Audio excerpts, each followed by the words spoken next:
So hello everyone and welcome back to the DC-DC converter series, and this will be the first lecture in 2021. So we are going to continue with the flyback converter. This is where we had left off, and in the previous lecture we had managed to actually simulate it to some kind of stability. So as you saw, this was the winding voltages. You see there is no major instability. There is a spike here, but that is only expected because it's a power electronic converter, and there will be some kind of spike due to the leakage inductances of the transformer windings. So we will continue to analyze this in this lecture and probably conclude with it. So as always, before I start the lecture, a little bit of brief background that if you're interested in these kind of video lectures but you would like something a little more comprehensive, I do have a full-length online course on the MOOC website Udemy. The very first course I have is simulating power electronic circuits using Python. And in this I talk about the basics of how you can simulate power electronic circuits using Python.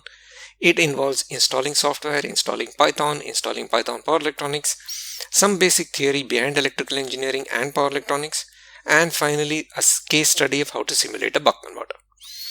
And if you're interested more on the digital signal processing side, I have another course which is basics of digital signal processing for power engineers, and in this I talk about how you can use Python to perform signal processing. So I talk about some basics of signal processing, what are discrete systems, and a little bit of other basics such as Laplace transform. And finally, there is a case study how to design, analyze, and implement a low pass and a notch filter using Python, NumPy, and SciPy. And the latest course which I have is simulation of magnetics for power electronics using Python. And in this, I talk about how we can use Python power electronics to simulate and model magnetic components like inductors, coupled inductors, and transformers.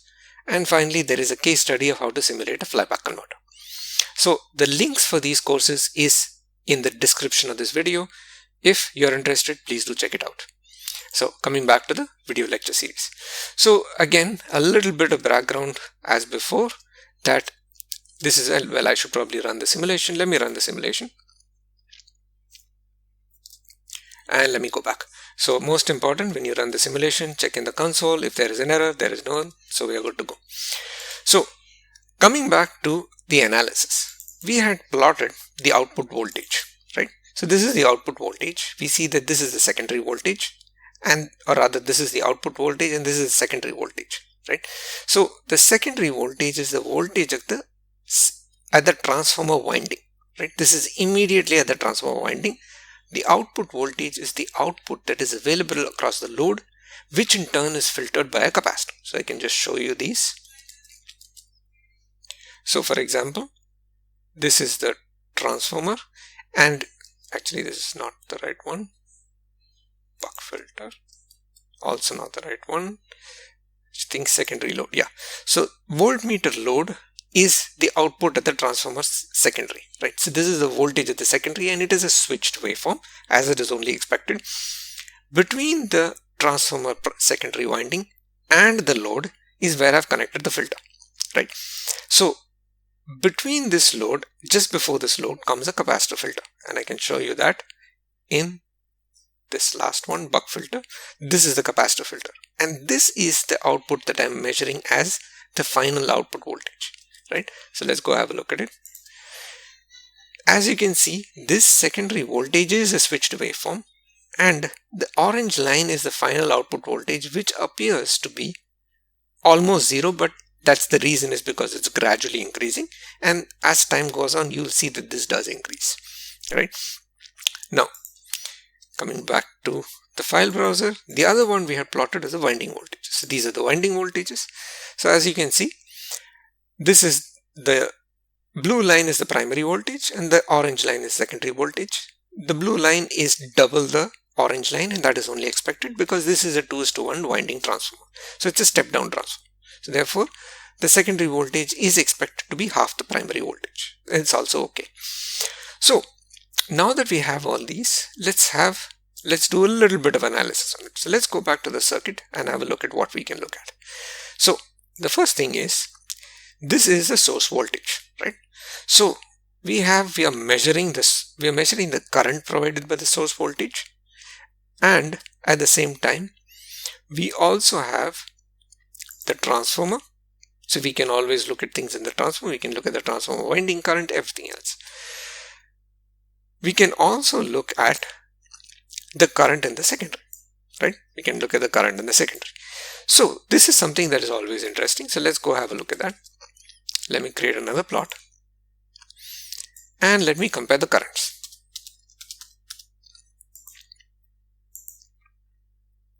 So I'm going to compare the current in supplied by the source, that is the DC power supply. I shall call this IISRC. I will save it. Now the other one will be the load, ammeter load. So I will call this I load. Now, can we think of something else that we want to plot? It would also be interesting, the primary, this current in the primary will be almost the same as the current in the source. So there's not much use of plotting this.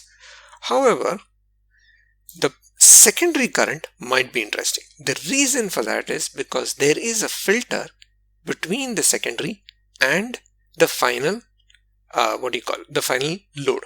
This you can also look at through the filter. So for example, if you come to the filter, you will see that there is this LC, right?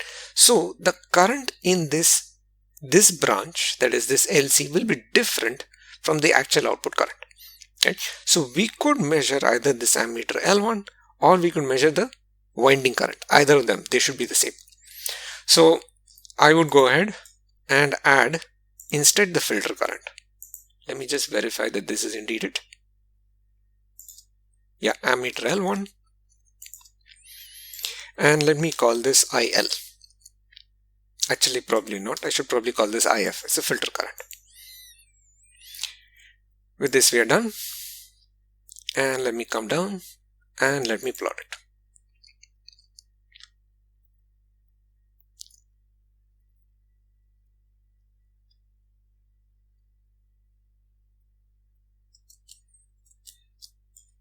So we should see this is the current, and it's quite interesting. So as usual, these currents are always interesting to see. So we see, let's look at what this is. The blue line is the source current. This is the current provided by the actual power supply. The orange line is the load current. This is the final current that drawn by the load, right?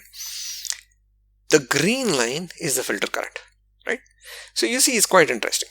Right? Actually, let me zoom in even more. So let me zoom in between, let's say, 0.001 and let's say 0.0025.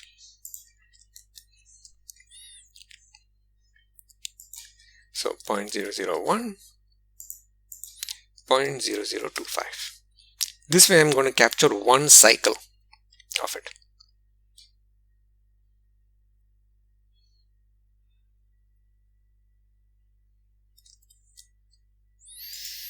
Okay, where are the currents? These are the currents. Yeah.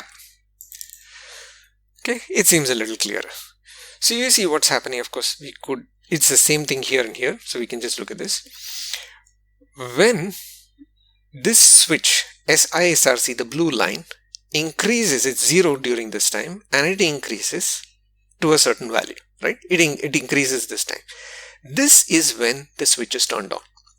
When the switch is turned on, the supply, the DC power supply, provides energy to the magnetizing current, or rather to the primary winding of the transformer, right? Now, it's important to note, there is no current in the secondary. You see, IF is 0. The green line is 0. The reason, because a flyback converter has a reverse dot polarity. When the switch is turned on, the primary winding is energized, but the voltage across the secondary winding is such that no current can be passing through the load towards the load. The reason for that, because the diode is reverse biased, right? This is the specific reason, or rather, this is the fundamental operation of the flyback converter. So when the switch is turned on, the primary winding is energized, but the secondary winding, even though it is producing a voltage in induced EMF, the diode is not working, and therefore the current through the inductor is 0. Alright. Now, what happens when the switch is turned off? When the switch is turned off, that is when the secondary voltage, or rather the EMF at the secondary winding, reverses. Why? Because the energy stored in the transformer is going to try to fight to continue flowing, right? Because what happens to the magnetic energy stored in the transformer? It wants to go somewhere. So therefore, this induced EMF reverses, and now the current flows through the inductor, right? You see, it increases and it continues to flow. Now, if we look at this, of course we can look at this as well because it's pretty much symmetric waveform. You see that it decreases. The reason why it decreases is because we are dissipating the energy stored in the inductor, right? We are dissipating the energy stored in the inductor, and this energy stored in the inductor goes to charge the output final capacitor, right? That final filter capacitor, it goes to charge it, and the reason for that is because it charges it, the voltage increases, and since the voltage increases, the load current also increases, right? So this is the actual operation. Now, this part about the induced EMFs might be a little confusing, so let's go and plot the winding voltages as well. When I mean winding voltages, I mean here we had plotted this winding voltage, and here we had plotted the output voltage. So what I'm going to do is I'm going to mix them up a little. I am going to plot, let's go have a look. Here we had plotted the output voltage, and here we had plotted the winding voltage. I am going to plot these two together. That is, I am going to plot this secondary voltage, and I am going to plot it with this primary voltage. Alright, so let me go have a look.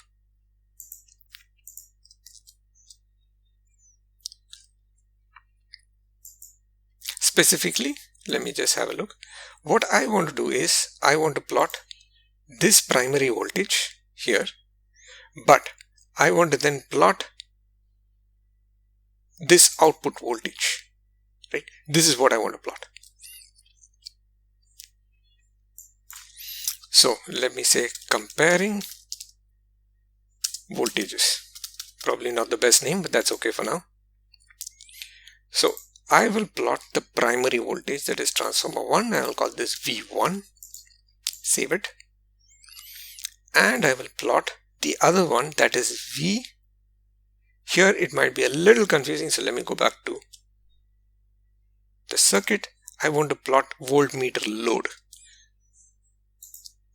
So let me go and look for voltmeter load. This is it, and I'll call this V2. Save the waveform. We might have to plot a few, but that's okay. We can always do so. And let me come over here and plot it.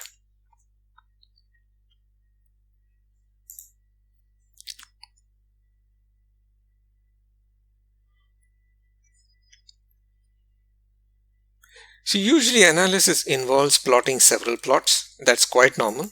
That's perfectly okay, and I would always recommend you to go out and plot all these.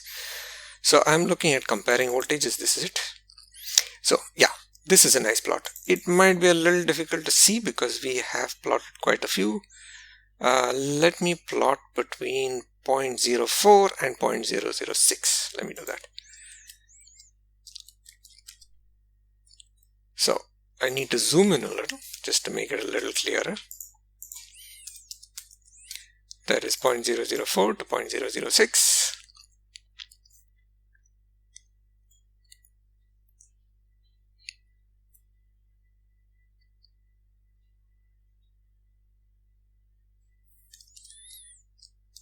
Let me go to the file browser and plot it again. Yeah. So here you can see there is a difference. So for example, like I said, V1 is the voltage across the primary winding of the transformer. V2 is the voltage available at the secondary winding. Alright. Now, look at what this is. These two are exactly reverse of each other, but the ratio is still the same. So V2 has a magnitude that's half the magnitude of V1. That is because it's a 2:1 transformer. Right. But important to note, when voltage across the primary is high, or rather is positive, the voltage available at the secondary is negative, right? It is negative. Why? Because this is how the flyback transformer has a reverse dot polarity, right? It's very important that this is the reverse dot polarity of a flyback transformer. So when the primary is being energized, when the switch is turned on, voltage is applied across the primary is being energized, and EMF is produced across the secondary. But because of the dot polarity, the voltage available across the secondary is negative. And because of this negative voltage, the diode doesn't conduct. Right? Now, when this switch is turned on, when this switch is turned off and you see that the primary voltage goes to 0, that is when you will see that the voltage, that is V2, is now slightly greater. Right? The reason is because now this voltage is equivalent to the voltage at the output. Alright? This voltage, because remember how it works. This voltage is now, the voltage across the secondary is now supplying the inductor, the capacitor, and is charging up the capacitor. So this voltage gets pulled down by the voltage across the capacitor. Alright? So this is how the flyback converter works. Right? Again, a flyback is a little tricky, so I would suggest that you simulate it yourself. Look for several waveforms, try it out, compare them the way I'm trying to do. This is the best way to really learn how converters work. Now, before I wrap up the simulation, let me just do one last check and let's look at this output voltage, right? Let's look at this because we've been running the simulation for quite a while now. Let's look at how this voltage has changed.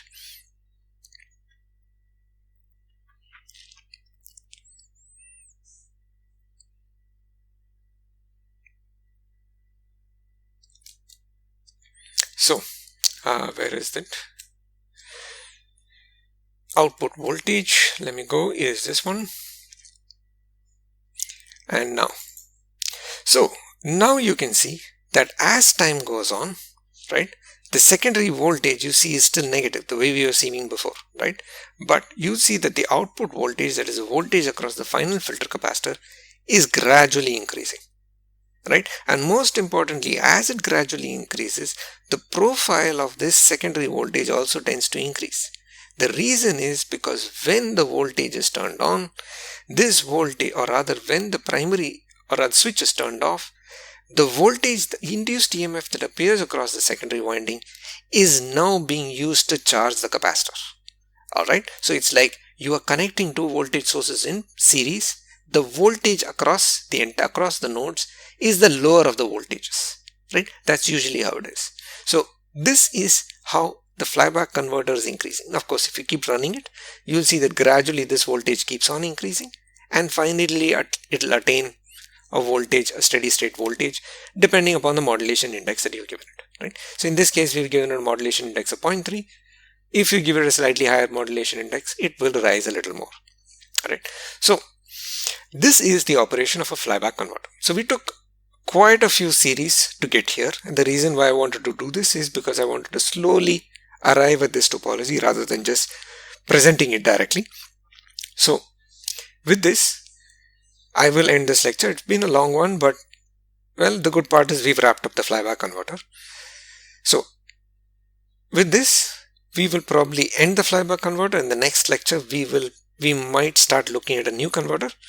But for now, if you have any doubts about the flyback or anything that happened in this simulation or anything that happened in this lecture, either send me an email or comment in the video or message me on social media, whichever is your preference.